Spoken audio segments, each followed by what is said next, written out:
Sir কিছু প্রশ্ন আছে। হ্যাঁ, আমরা যে ধর্ম, অর্থ, কাম, মোক্ষ, এই প্রত্যেকটিরই একটি করে ত্রিকোণ আছে। এই ত্রিকোণ সম্বন্ধে আমাদের একটু কিছু বলুন। আচ্ছা, ত্রিকোণ সম্পর্কে জানতে হলে যেমন আমাদের ত্রিকোণ মানেটা কি প্রথমে জানতে হবে, কেন্দ্র মানে কি এটা জানার দরকার আছে। কেন্দ্রকে আমরা কি বলি? কেন্দ্রকে আমরা বিষ্ণু স্থান বলি, আর কোণকে আমরা লক্ষ্মী স্থান বলি। এই লক্ষ্মী মানে কি, অর্থাৎ উদ্দেশ্যটাকে সঠিক পথে এগিয়ে নিয়ে যাওয়া। কোণ হচ্ছে এমন একটা জায়গা, যে জায়গাটা আমাদের যে কোনো বিষয় আমাদের সঠিক পথে এগিয়ে নিয়ে যেতে সাহায্য করে। কর্মের ত্রিকোণ, কর্মের ত্রিকোণ কি কি আছে? 10, 2, 5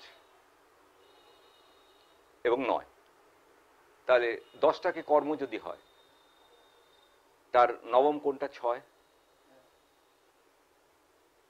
আর 2টা হচ্ছে অর্থ। 6টা কি? দশমীর নবম। 6টা অর্থ। 6টা কি? দশমীর নবম। 6টা লগ্ন অনুযায়ী পরিশ্রমের ঘর। তাহলে কর্মের ক্ষেত্রে পরিশ্রম লাগে। যদি পরিশ্রম সঠিক না হয় তাহলে কর্ম হবে না ঠিক। ঋষি অরবিন্দ ঘোষের নাম তোমরা শুনেছ, ছকটা তোমাদের আগেও দিয়েছি আমি, সেগুলো সবাই নোট করেছো সবাই ছকগুলো? দেখো এখানে ধর্ম, অর্থ, কাম, মোক্ষ, এই ঘরগুলো, এই কথাগুলো এই ঘরের মধ্যে লিখে ফেলো, ছোট করে লিখে ফেলো, মনে মোটামুটি দেখো। আর 2টা হচ্ছে অর্থ। 6টা কি? দশমীর নবম। 6টা লগ্ন অনুযায়ী পরিশ্রমের ঘর। তাহলে কর্মের ক্ষেত্রে পরিশ্রম লাগে। যদি 15ই আগস্ট 1872 সালে প্রাত 5টা 7 মিনিটে কলকাতাতে, ঠিক আছে? দেখো লগ্নটা পেয়েছি আমরা কর্কট লগ্ন, লগ্নে বৃহস্পতি আছে, মঙ্গল আছে। তাহলে লগ্ন হচ্ছে প্রথম ধর্মকোণ, ঠিক? এবার পঞ্চমটা দেখো, পঞ্চম বৃশ্চিক রাশি, ওখানে কে বসে আছেন? কেতু। লগ্ন মীন রাশি, ওখানে কোনো গ্রহ নাই, কিন্তু নবমপতি বৃহস্পতি দেখো লগ্নে বসে আছে। বৃহস্পতি কিন্তু আবার ষষ্ঠপতিও বটে। তাহলে কর্কট লগ্নের বৃহস্পতি কি? সদশ কোণপতি। এখন এনার যে জীবন আমরা মোটামুটি যা জানি, তাতে কি হচ্ছে? বহুমুখী জীবন, শিক্ষা, স্বদেশী আন্দোলন, বোমার মামলায় জেলে যাওয়া, জেল থেকে বেরিয়ে বৈরাগ্য এবং আশ্রম, পণ্ডিচেরি আশ্রম। তো এগুলো যে আমরা সংক্ষেপে যদি আমরা আলোচনা করি, দশাকালার দিকে তাকিয়ে দেখো। দেখো এই যে জেল যোগ হলো, জেল যোগ হয়েছে ওনার কবে? 1908 সালে। 1908 সালে কিন্তু ক্ষুদিরাম, 1908 সালে এই সময় কিন্তু ক্ষুদিরামর ফাঁসি হয়েছিল 1908 সালে আগস্টে, এই বিখ্যাত বোমার মামলাতে কিন্তু অরবিন্দ ঘোষ ধরা পড়েন। 1908 সালে দশাকালের দিকে তাকিয়ে দেখো কোন দশা চলছে? চন্দ্রের দশা করছে। তো লগ্নপতি ষষ্ঠ স্থানে অবস্থান করছে। লগ্নপতি ষষ্ঠ স্থানে অবস্থান করলে কি হয়? কে বলবে? কেউ একজন বলো।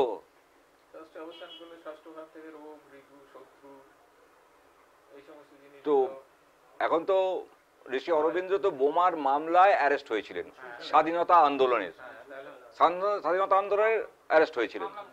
তা লগ্নপতি ষষ্ঠ থাকলেই কি জেল হয়?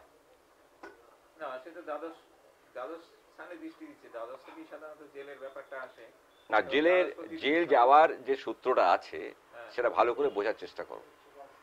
দেখো লগ্নপতি ষষ্ঠে, ষষ্ঠপতিও লগ্নে, ঠিক আছে? এর সঙ্গে কিন্তু অষ্টমপতিরও যোগ আছে। লগ্নপতির সঙ্গে ষষ্ঠপতির যোগ, তার সঙ্গে অষ্টমপতির যোগ থাকলে সেই দশাকাল পেলে কিন্তু জেল হবে।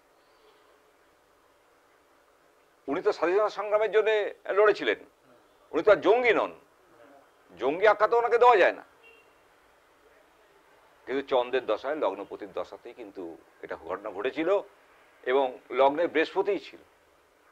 সেই বৃহস্পতি নৈসর্গিক শুভগ্রহ হলেও ষষ্ঠপতি হিসাবে লগ্নপতির সঙ্গে ক্ষেত্র বিনিময় করে অষ্টমপতির সঙ্গে সম্পর্ক করেছে। এটা কিন্তু একটা জেল যোগের বড় সূত্র। কিন্তু দশাকালটা চলতে হবে। কোন কোন দশাকাল চলতে হবে? চন্দ্রের দশা চলতে হবে, শনি দশা চলতে হবে, অষ্টমী। আপনি যে বোমার মামলায় যে উনি জেলে গেছিলেন 1908 সালে, সেটা তো বুঝলাম। তো এবারে যদি স্যার একটু বলেন যে উনি বৈরাগ্য আশ্রম গঠন করেছিলেন 1912 সালে, যদি এই নিয়ে একটু বলেন। তাদেরকে স্যারকে আমি জিজ্ঞেস করবো। তো বলা যায় যে অরবিন্দ জেলের মধ্যেই কোনো পরিবর্তনটা হয়, ধ্যান করতে করতে উনি কৃষ্ণপ্রাপ্তি হলেন, হলেন ইত্যাদি ইত্যাদি। ঈশ্বরপ্রাপ্তির যোগ কি আছে? আমরা সাধারণ দুটো নৈসর্গিক গ্রহযোগী, তার মধ্যে ধর্ম দর্শন, ঈশ্বরের প্রতি ভালোবাসা, মঠ মন্দিরের সঙ্গে যোগাযোগ, সন্ন্যাস ধর্মগ্রহণ, সন্ন্যাসের সঙ্গে যোগাযোগ, দান ধ্যান, দুটো নৈসর্গিক যোগ দুটো গ্রহের আছে।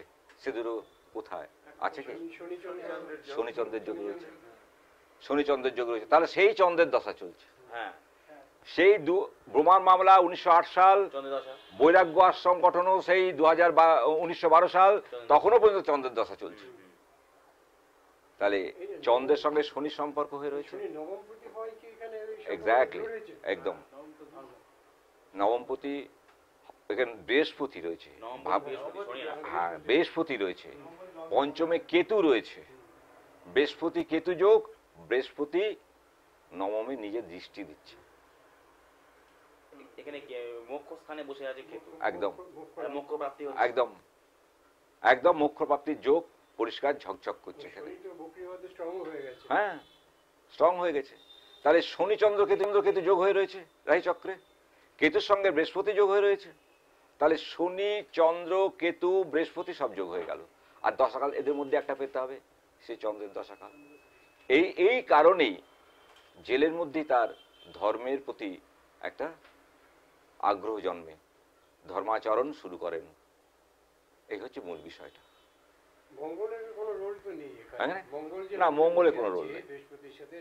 মঙ্গলে কোনো রোল নেই। মঙ্গল যেহেতু কি বিষয় আছে মঙ্গলে? মঙ্গল এখানে রাজ্যকারক গ্রহ, লগ্নে বসে আছে।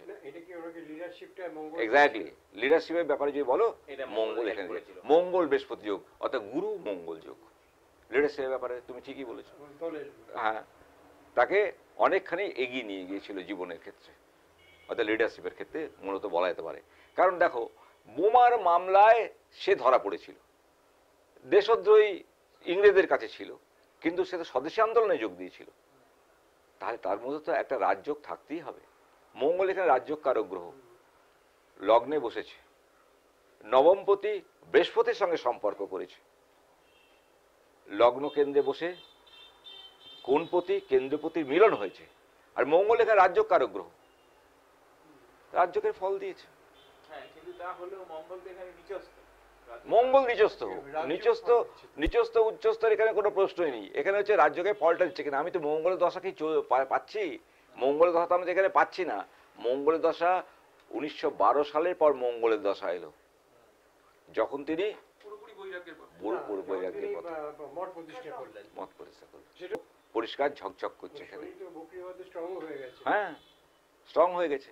তাহলে শনি চন্দ্র কেতু যোগ হয়ে রয়েছে রাশি চক্রে, কেতুর সঙ্গে বৃহস্পতি যোগ হয়ে রয়েছে। তাহলে শনি চন্দ্র কেতু বৃহস্পতি সব যোগ হয়ে গেল। আর দশাকাল এদের মধ্যে একটা পেতে হবে, সে চন্দ্রের দশাকাল। এই কারণেই জেলের মধ্যেই তার ধর্মের প্রতি একটা আগ্রহ জন্মে, ধর্মাচরণ শুরু করেন। এই হচ্ছে মূল বিষয়টা। না, মঙ্গলে কোনো রোল নেই। মঙ্গলে কোনো রোল নেই। মঙ্গল যেহেতু কি বিষয় আছে মঙ্গলে? মঙ্গল এখানে রাজযোগ কারক গ্রহ, লগ্নে বসে আছে। এক্স্যাক্টলি, লিডারশিপের ব্যাপারে যদি বলো, মঙ্গল এখানে, মঙ্গল বৃহস্পতি যোগ, অর্থাৎ গুরু মঙ্গল যোগ। লিডারশিপের ব্যাপারে তুমি ঠিকই বলেছো। হ্যাঁ, তাকে অনেকখানি এগিয়ে নিয়ে গিয়েছিল জীবনের ক্ষেত্রে, অর্থাৎ লিডারশিপের ক্ষেত্রে মূলত বলা যেতে পারে। কারণ দেখো, বোমার মামলায় সে ধরা পড়েছিল, দেশদ্রোহী ইংরেজদের। দেখো, বৈরাগ্য আশ্রম গঠনের ব্যাপারে যেটা আলোচনায় আমরা গিয়েছিলাম, আমরা যে ধর্ম অর্থ কাম মোক্ষ দিয়ে যে এই চারটে যে ত্রিকোণ বা এগুলো রয়েছে, এগুলো দিয়ে যে আমরা দেখি, তাহলে দেখো যে লগ্নকে যদি ধর্ম ধরি, তাহলে পঞ্চম ধর্ম, নবম ধর্ম। দেখো লগ্ন সেই পঞ্চমপতি নবমপতি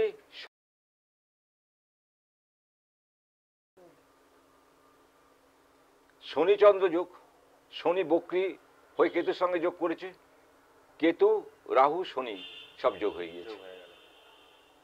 তাহলে এই যোগগুলো হলো। এই বৈরাগ্য যোগটাও ঠিক ওইভাবে এলো, কেন লগ্নের পঞ্চম ধর্মস্থান নবম ধর্মস্থান, সেই পঞ্চমপতি মঙ্গল এবং নবমপতি বৃহস্পতি লগ্ন কেন্দ্রে, দুজন কোণপতি কেন্দ্রে বসে কোন কেন্দ্র কোণের যোগে কি হলো, প্রবল রাজযোগের সৃষ্টি হয়ে গেল। আর তুমি কি বলছিলে সেটা বলো। হ্যাঁ, বলছিলাম এখানে যে মুখ্য প্রাপ্তি হয়েছে বা বৈরাগ্য আশ্রম গঠনে তো মুখ্য প্রাপ্তির যোগ। তো এখানে দেখা যাচ্ছে যে 1-5-9 1-5-9 লগ্নে লগ্ন যেখানে সেখানে মুখ্য, আবার 5-এ যেখানে কেতু বসে সেখানে মুখ্য স্থান, আবার নবম সেটাও মুখ্য স্থান। অতএব যে এই যে বৈরাগ্য আশ্রম গঠন করবে সব থেকেই পরিষ্কার হয়ে যাচ্ছে। তার মধ্যে মূলত এখানে যে ফাংশন করে বেরিয়ে যাচ্ছে সেটা হচ্ছে শনিচন্দ্র যোগ। হ্যাঁ, শনিচন্দ্র যে ডিসপোজিটর থিওরিটা বলেছিলাম, যা দশাকাল চলবে সেই দশাপতি যে ক্ষেত্রে অবস্থিত তার অধিপতি গ্রহ কোথায় বসে আছে, সে লগ্নে বসে আছে। লগ্নই প্রধান। তাহলে চন্দ্র তাহলে বৃহস্পতির ফলও দিচ্ছে চন্দ্রের দশাকালে, যদি শনি দশাকাল তো শনিও তো ওই ফলটা দিত। সমস্ত বিষয়টা একই জায়গায় এসে হাজির হয়েছে। আর এই বিষয়ে কোনো কারো প্রশ্ন আছে? তোমাদের কোনো প্রশ্ন?